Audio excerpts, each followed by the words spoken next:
Hello, welcome to the Six Figure Influencer Podcast. I am so happy you are here, and I'm not so happy that I am where I am in this exact moment because I'm sitting in my little closet podcast studio, and to my right, I have a full box of, half a box of uneaten tacos with a ton of pico de gallo on top.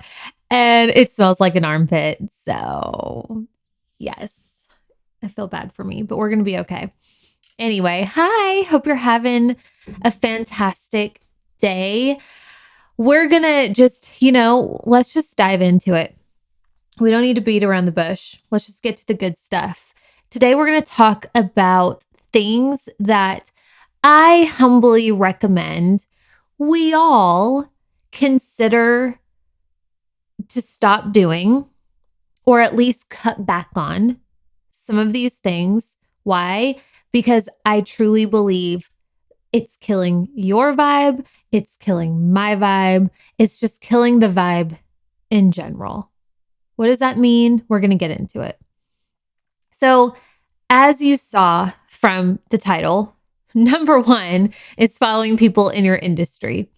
And I also have 3 other things that we're going to get into as well. I sat here and I was like, okay, what are things like if I was mentoring someone, what are things that like I actually tell and advise my private clients to stop doing? And these are the things that I came up with. And these are also things that obviously I try and stop doing. Now, per usual, this episode is as much for me as it is for you. I've become better at some of these things and other things, specifically number 2, I need help with. You'll see in just a second. But I mean it. And I really believe that if we were to take this list and think about it and reflect on how we behave in these areas and what our businesses and our creativity and our brand might be like, or like how our mood might be, or our perception of what we're creating as business owners and brand owners in the online space and in the world, like how we would actually feel about these things if we were just like ourselves and what we're putting out there, if we were to stop doing these things. So definitely something to think about. So let's just kick it off with number 1. Stop following people in the same business/industry as you. Stop. A lot of people are like, well, I do it for inspiration, or I need to market research. I need to see what other people are doing, what other people are offering. No, you don't. No, you don't. I can see if you are fresh out the womb of entrepreneurship and you truly don't know how to crawl yet. Okay. Look around. Get a feel for it. I feel like that's fair. But the second you start walking, right?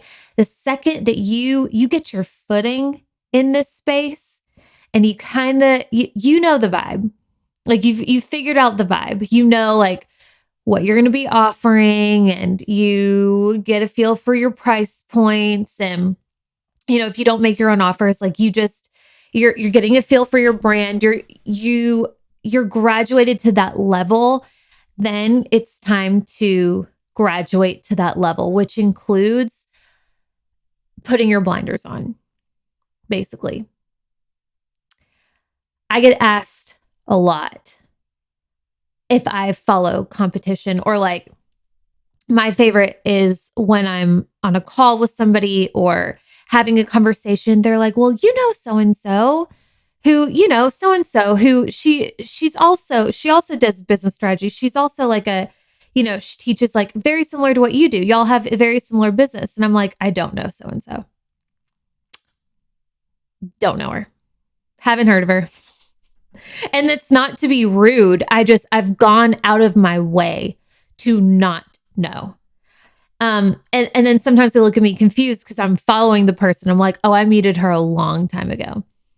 And why did I do that? Not because of her, because of me. 1,000,000%. Because what I've learned over the years is that and it's so easy to do, right? Because again, like I think there is a period and a stage in your business where you're figuring it out. And how you do that is you look around and you gain inspiration from other people. But if you're not intentional and if you don't have awareness of how much you've surrounded yourself with similar people in your industry or, competitors, then you've created like this industry bubble around you. And what I've learned, and I've learned this because I've done it, is when you do that, you run the very high risk of seeing things that either A, throws you off your game, right? Or B, you accidentally become a little too inspired by these people. And you end up creating things that didn't actually come from your own heart and soul, right? It was like, and that's so easy to do. I mean, social media in general, whether they're in your industry or not, if you look up to somebody, if you're taking in somebody's content a lot, we all run the risk of that kind of seeping into our own creative juices. And I think that happens, and that's okay. But it's definitely something that you run the risk of doing. And if it's somebody in your industry, how are you standing apart from them? So out of those two things, those are like the two main things that I think happen. And they're both equally as risky in my opinion. And I can't tell you how many times because you want to be friendly. And I'm very friendly. And by the way, when I was like, I don't know her, I know plenty of people who have very similar businesses to mine that I look up to and that I admire and respect wholeheartedly. So it's not like I don't know anybody, but you get what I'm saying. Like there are many who I genuinely don't know and who are very popular. And again, like that's intentional because of me, because I know myself.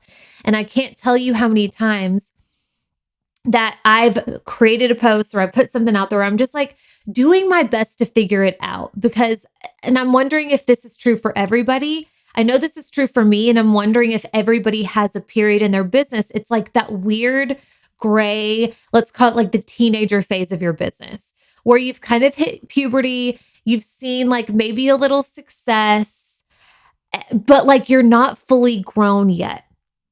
You don't really know who you are yet. Like you think you know who you are and you kind of think you know how it works. But in hindsight, especially when you look back, when you grow up, you're like, whoa, I was embarrassing. And I think everybody kind of goes through that phase in some, right? And I just remember being in that phase and looking around and seeing other people who I perceived as being at the same level as me, or maybe a few steps ahead, but like felt like they had it so much more figured out than I did, or did something so brilliantly and well. And I just wasn't there yet. Like I hadn't figured out my secret sauce yet. And I would see that and it would be inspiring, sure. And I'd love it for them. But at the same time, it made me very much doubt my own capabilities. And it made me lose confidence in myself. And what I've learned is like, if you're following anybody, and again, it doesn't matter whether they're in your industry or not, if you're following anybody that when you're scrolling or, you're getting your stories or whatever, and you come across their content, you know the feeling when you're tapping through and you see somebody's stuff and you get this kind of feeling in your stomach, like something something is not right. They're like triggering you in some way, or they're getting on your nerves, or something about it is just making you doubt. And it would feel like a pit in the stomach. I learned like, okay, it's not worth it. That is just like stealing my energy. So what I started doing is thank God, they created the mute button, and I got very good at using the mute button. And it's the best, because sometimes you want to follow people out of respect, and you want to be like, these are great, amazing people in most cases, but like that doesn't mean you need to be taking in everything they make. If it's not like if it doesn't leave you feeling inspired, mute or unfollow. Period. Or better, or educated, or something better, something positive. It's not worth it. Okay? So, throwing off your game, and when you're thrown off your game, and I've experienced this, I've had clients who have experienced this, where they have an idea and they want to do something, and they have, and the idea is fantastic, and they're like, going to change the game in their industry, but then the noise of their industry and how people are doing things a certain way, it makes them doubt their ideas. And I've been there too. It's hard to not be influenced when you're constantly taking in people's content and seeing how other people do things. It's really hard to not be influenced by that and have it affect or not affect your own actions. So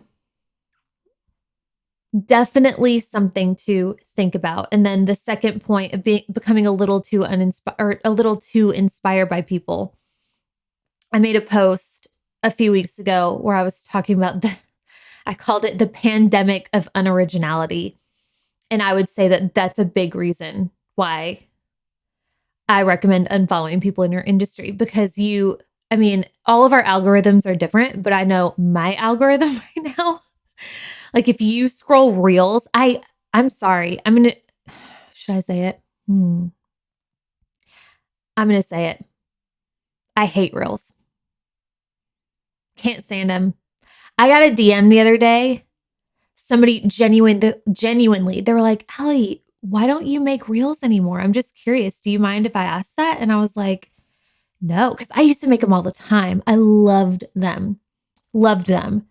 And then I stopped, and I didn't say this to her, but I was like, oh, I just kind of fell out of it.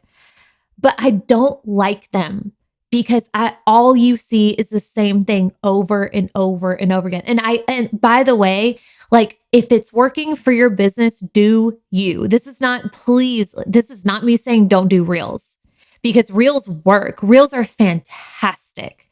Great for business. And if it's working for you, and if it lights you up and you enjoy them, do you, please. But I just I can't. It's all, it feels like it's all the same. And I'm sure it has a lot to do with my algorithm. So that's fine. But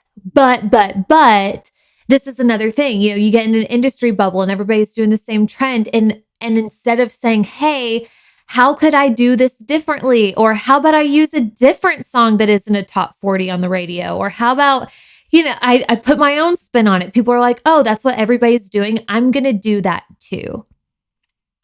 Oh, everybody's zigging. I'm going to zig. And it's just like, okay. And for a while, and I did the same thing. I promise. But after a while, zag, baby.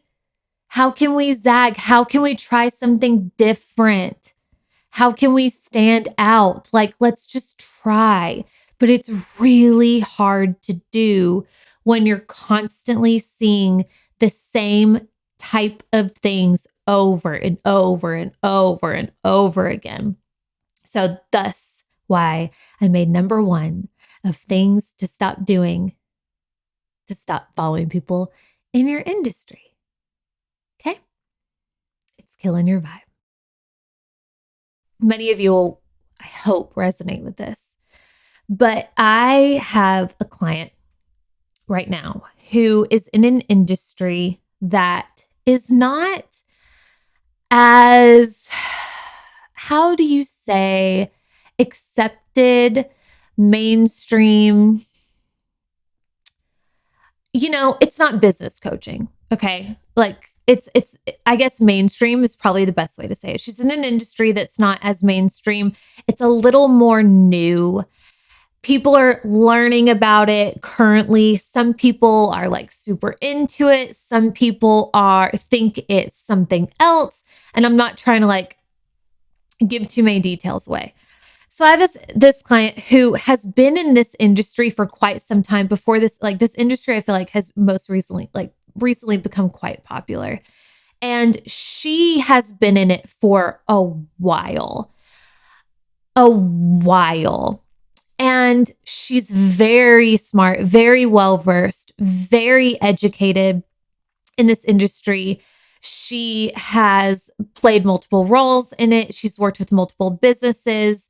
And I mean, I would consider her almost, like pioneer-esque in a sense, with how long that she's been promoting the benefits of the product that she sells. So anyway, one of the things, I've been working with her on and off in different programs for a little over a year now. And one of the things that drew me to this client was her quirkiness. She was different. Like her name, the way she presented herself, the way she thought and explained things, and her mannerisms. She was beautifully different. She is beautifully different, and has like a quirk to her in the best way. Okay. Certainly stands out. And she just did my 5-week one-on-one intensive with me. And she was the one who actually inspired this episode, because we're talking on Voxer and she said something like, and by the way, before we had this conversation in Vibes, we've created like a course for her. She's going to do this course where she educates people on basically how to take things next level with the product. And, we've like outlined this masterclass, and it's juicy and it's different and it's a vibe. I mean, it's like genuinely a vibe, but she's new to selling. Okay. So she's not new to the industry, but she's new to selling in the way that she's working with me. So she hasn't put herself out there very much. So there's still some doubt there. There's still some nervousness there. Okay. So we're having a conversation. We have like her offers ironed out. She's getting ready to start promoting her masterclass, and she Voxers me and is like, hey, I follow, I know we talked about doing this and this, but I follow so-and-so, and, I see how other people are doing it, which she's referring to bigger accounts, more well-known people in her industry, right? Straight up competitors she's referring to. And they're just so much more professional than me. And they don't do stuff like this. They do stuff like this. So like now I'm doubting myself, and should I do something like that? And should I how can I make myself more professional? And I hadn't snapped on Voxer so fast. And I was like, that is not our goal. That is like, what? Oh, you want to dim your light? You want to water down your message? You want to make yourself more professional in a non-professional industry? Like, what? I said, do you consider yourself professional? No. Then why are you trying to make yourself professional? You're not walking into a corporate environment. This is an online brand. So and I talked her through it and I said the same thing that I've been saying to you. And it made me sad, but also at the same time, I was so thankful that she expressed that to me because I was able to tell her what I would tell anybody listening right now, which is the fastest way to your success is to own who you actually freaking are. Quirks, weirdness, perfectness, like whatever it is, whether you're super buttoned up and polished and professional or you're not, like whoever you genuinely are when it comes to online business and growing a social media presence and brand that attracts dream ideal clients, the fastest path to this, I've seen it myself, I've seen it in other people, and I believe it to my soul, is stepping into who you actually truly are, period. Period. Because if you think our creator, whoever you think that is, made us, but then expects us to find success acting like something else, if you think that's how it operates, I don't think so.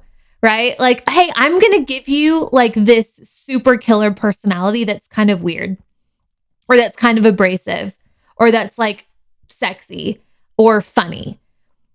I'm going to give you these innate traits that you've had forever. But if you want success, you have to hide them. No. If you work in a corporate environment, that's different, but we're not. We're not. So I'm just so thankful that she opened that up to me. And that's what I would say to any of you. Like, you have pure magic running through your veins, and it's genuinely who you are. There are people out there that are searching for somebody with your point of view, your level of attraction, your insight, attitude, mindset, everything about. There are people out there that are aligned and looking for that. But if you keep numbing it or looking to the left and right to see what other people are doing and adopting their behaviors and their actions and the ways that they show up, you're just prolonging or dimming your light is the best way to say it. You are dimming your light. So yeah, that's why I want you to stop following people in your industry. And I want you to think of, I made a list of 3 people, and I know I could think of so many more, but time.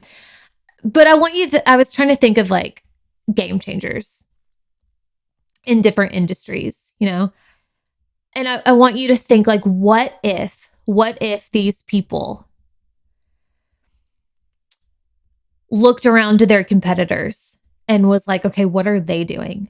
I need to be more of that. Like Steve Jobs, for example. What if old Steve Jobs was like, I'm a genius, but I'm kind of stuck right now. So let's go see what BlackBerry's doing. Oh, BlackBerry's making Blackberries. That seems to be working right now. What if I guess I need to make a BlackBerry too. Let me make an Apple BlackBerry. Can you imagine? No. Do you think he was concerned about what BlackBerry was doing when he developed the iPhone? I don't think so. And what about Oprah? Like who was competitive with Oprah back then? Like Sarah Jessy Raphael, is that her name? Like what if Oprah was like, I need to be more like that. I need to bring on, true crime and like drama and things like that onto my show. Or like Gary Vee. Think about Gary Vee. I was trying to think of like social media, big players in social media. And one of the first people I thought of was Gary Vee. Who is so him, right? Like he's so different. And I remember the first time I saw him, I had never seen somebody cuss so much in my life. And it blew my mind because he was so popular, and I just never seen anybody talk like that, but also like straight facts and fire regarding business and social media. And imagine if he like looked over at Tony Robbins and he was like, okay, Tony Robbins is doing it this way, so I need to button it up a little bit.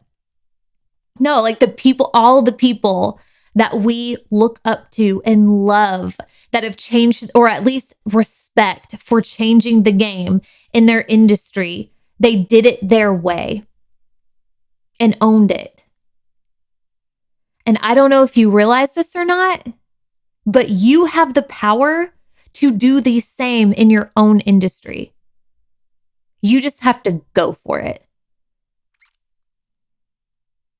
That's it. You just have to believe you can, and then do the things to protect your energy so that you can make this space to be creative and come up with new brilliant ideas to switch it up a little bit. Okay, so we're going to move on. That's number 1. Stop following people in your industry. Number 2, this is the one that I need help with. Stop your addiction to input. I've talked about this before. This is tough because I think, and I mean, I've said before, like there are going to be rehabs. I actually think there are now. There must be now, but I've said forever. I was like, there's going to be rehabs for social media, for phones. And I know there is now because it's like, it's a thing. And when you're growing a business on social media, your office is what? It's Instagram, it's Facebook, it's TikTok, it's wherever you put out work. That's your office. And our office happens to be the most addictive place on the planet right now. And that is something to be mindful of. Super freaking mindful of. Not only because our own lives are wasting away while we're watching other people live it up and we're not being present, and time waste and all of those factors that definitely have a thing to do with our addiction to input, but also in terms of our creativity. If you're not making space for your own thoughts and craft and how you show up, and actually pondering, like, how can I do things differently today? What could I say that isn't the same as everybody else? What do I genuinely want to talk about today? If you're not taking the time and making the space to do that, because you're constantly looking at other people's stuff, you are killing your creativity. You cannot be creative when you're consuming other people's stuff. You might get ideas here and there, and we're all going to do it. We're all going to scroll on occasion. But I laugh at myself sometimes when I'm like, I don't know what to talk about this week. I don't know what to post about. And I'm like, well, I haven't taken 5 minutes to myself in silence. Every waking moment of my day, I have my nose in my phone, or I'm on a call, or I'm listening to a podcast or an audiobook or music. I am like constantly consuming other people's creations. And I'm wondering why I'm struggling to come up with my own. Shocker. I don't think we need to say any more about that, but it's something to think about for all of us, myself included. Number 3, the third thing I recommend you stop doing because it's killing your vibe. Stop looking or obsessing, for some of us, over your numbers. If you're a numbers person, great. But a lot of you are not. But you act like you are. The way that you got your nose in your analytics, and the way that you are comparing your story views and your likes and your comments and your open rates and your click rates and your downloads, you acting like you're a mathematician over here. Why? Why are you doing it? Is it going to change anything? Now, if you are comparing, if you're A/B testing something, we need to look at analytics. If you're A/B testing your emails, which copy works best for this thing, we need to look at analytics. But I'm willing to safely bet 99% of you listening to this right now, myself included, are not A/B testing nothing. You're just doing it, to make yourself crazy. And it is working. There is nothing that we can do to change our story views. Well, okay, there are. There are hacks. There are things that you can do. That's a talk for another day. And we've talked about that plenty. But when it's all said and done, you can't change it, right? Like, you create the content, you do your best, you post it. And then after that, what's going to happen is going to happen. So what I'm seeing a lot of is I'm seeing a lot of people spend the time, create the content, post the stuff, and then stress and overthink and attach stories to their numbers. Stories like, see, every time I talk about blah, blah, blah, my story views go down. See, every time I send an email about blah, blah, blah, nobody's tapped on the link, so nobody's interested. See, my likes look like this and hers look like that, so she's better. It's so easy to do. But those stories are killing your vibe. Probably more than that. More than the vibe. It's killing your results too. Because when you play the game of attaching stories to your numbers and making them mean way more than what they do, that's not the game you want to be playing. Because if you start believing that every single time you go to sell, people get mad or people stop watching or nobody's interested or people, whatever you're going to say, if you genuinely start believing that, which you will if you keep doing it, do you think you're going to show up and sell when you need to? Or do you think you're going to sell in your most confident magnetic energy? Probably not.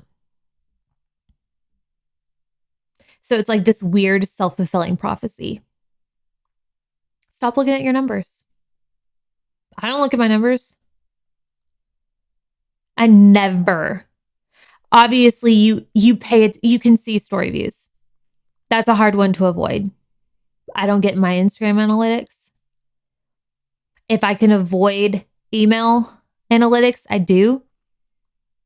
Rarely do I look at podcast analytics. What's it going to change? Now, at some level,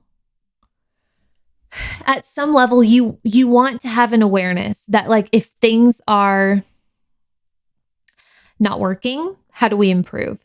But my stance is, like, in my own business, I'm already doing the best I can. I'm genuinely doing the best I can. So I can't change that much, right? Like, I could maybe do a little bit more. I could maybe whatever, but like, I'm not interested in that. I'm doing the best I can. And I have a belief, or I'm ingraining a belief that that's going to be enough, that my best is going to attract the best. And they're going to come in perfect timing and it's all good. So what do numbers matter? Because it's not, again, like, I can't look at, if I were to look at my podcast review, or not reviews, but my numbers, and be like, oh man, I wish it was this. So I guess I could be better on a podcast. I'm doing my best. Believe it or not, this is my best. So like, why am I doing it if not to torture myself? So what I recommend for you is to adopt the same thing. Like, do your best. When you write a post, and this is why I say quality over quantity, especially when it comes to your content. When you go to make a story, make it your best. When you go to make a post, make it your best. When you go to write an email, when you go to do a podcast, when you go to do a TikTok, if you're going to create something and put it out into the world, make it your best. Do what you can to the best of your ability in that moment. And then let it go. You can't change the numbers. And if it's your best, then you can trust that whatever's going to happen is going to happen, and it's meant to be. And you don't have to go through the roller coaster of, why was this higher than this? And why did that dip? And why did nobody click on that? And all the things. And if you want to be super intentional, then hire somebody to look at that stuff and say, hey, let's try putting links up here next time so that it doesn't, and if it doesn't bother you, great. Like, again, if you're a numbers person and you get off on looking at your numbers, amazing, please. But a lot of you look at it like it's your job and it's making you cray cray. And I'm telling you, you don't have to do it. And I'm telling you that it's doing more harm than good. Post and ghost, you got bigger fish to fry.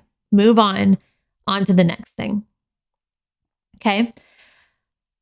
And the fourth thing that I recommend us all stop doing, because it's killing our vibe, is I recommend us all to stop letting our current results dictate how big you show up and play. I'm going to say that again. Stop letting your current results dictate how big you show up and play. Unless your results are really good and you're already showing up like a queen, then please proceed. Go on with your bad self. But if you are somebody who is newer in your business, or your results aren't quite at the level that you think they should be, or you know that they could be better, do not let that be a reason to water yourself down or show up in a less full way.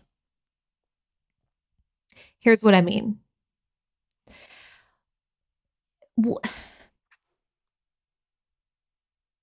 It's really easy, especially if you've had an online profile, like if you've had a social media page for a while.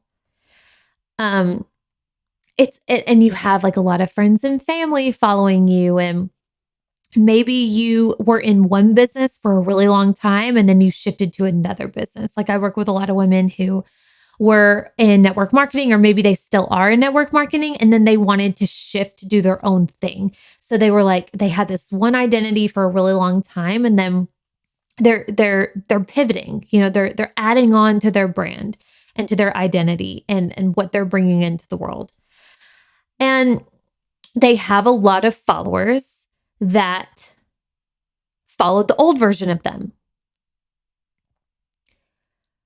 So because they haven't quite clicked into place in their new business just yet, it's like, and also it's this weird awareness of like, you know, your followers, and you know, it's like, okay, I know a lot of these people knew me back when I did this, or knew me back when I was a kid, or knew me in high school, or knew me back when I had this other business, or maybe when I wasn't as confident as I am now, or whatever. You have this like weird awareness.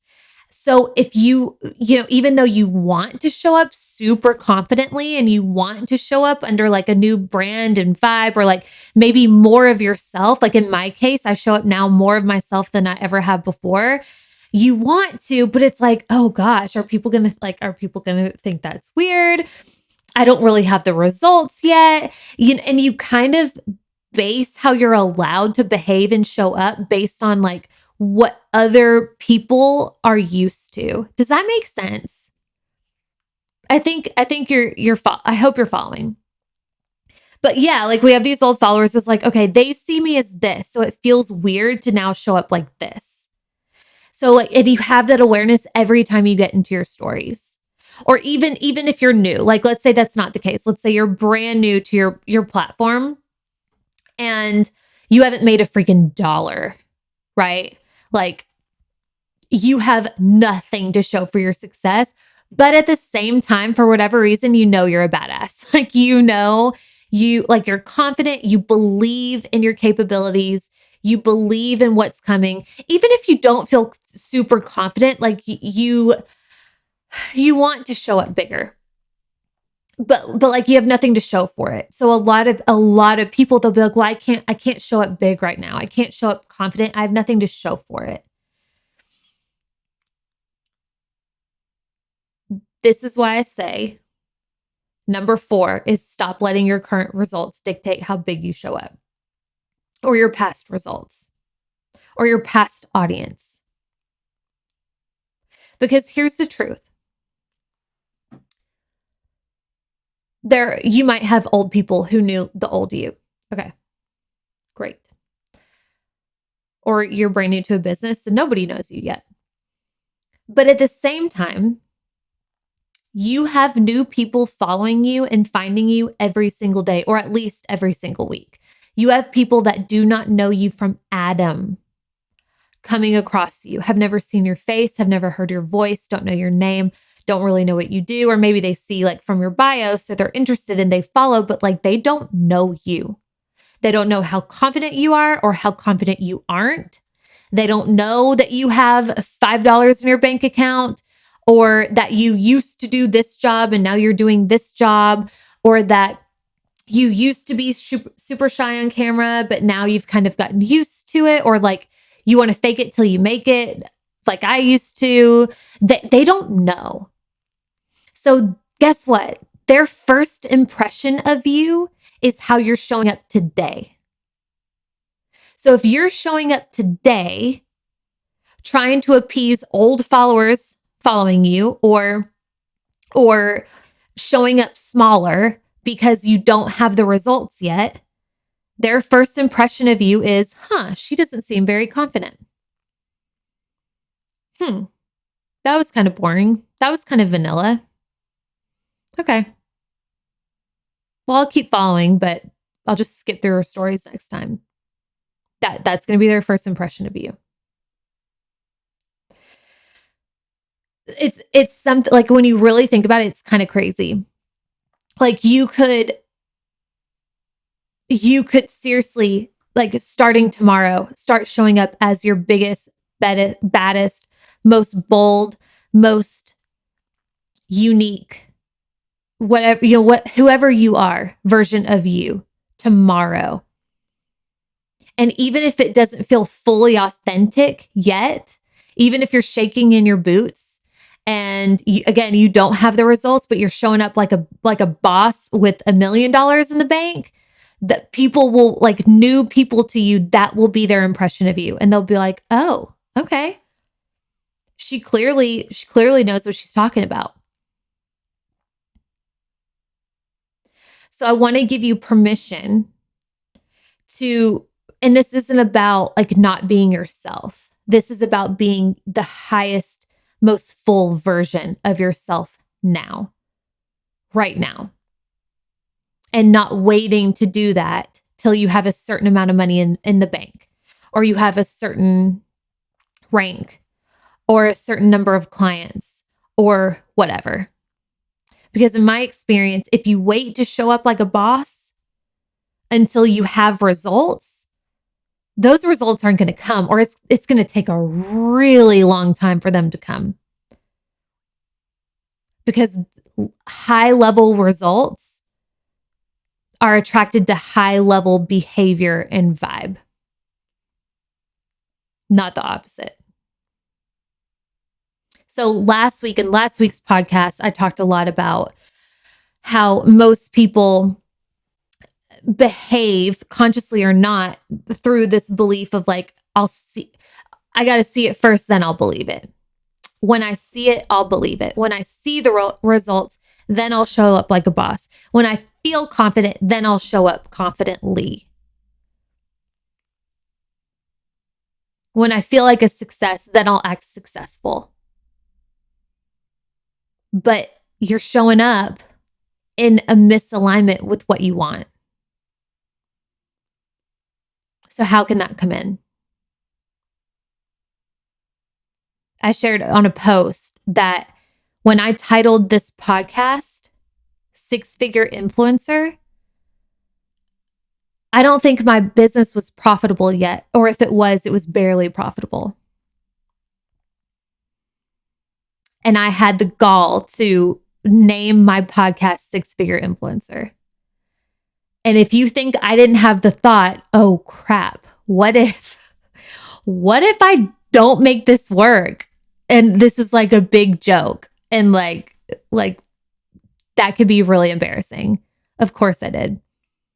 But then I was like, of course I'm going to make it work. I have no other choice. And I hit 6 figures by June, by mid-year.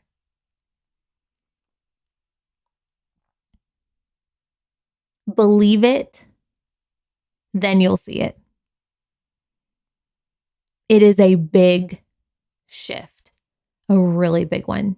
And in my business, it has made all of the difference. Don't look to your current results unless they're freaking amazing, then look all day. But if they're not yet, don't let those be an indicator for how you show up. Let the results you know you're capable of be that indicator. The version of you who hits whatever level you want to get to, how does she show up? Do that. Okay? You're amazing. I hope you have a fantastic rest of your day. Thank you so much for hanging out with me. I hope this served you very well. If so, please let me know. I would love if you sent me a DM on Instagram at Allie Reeves, or tagged me in your stories, or left me a sweet little review. Those are the best ways to say thank you. But either way, your time is so appreciated. I love you. I'll see you next week. Bye.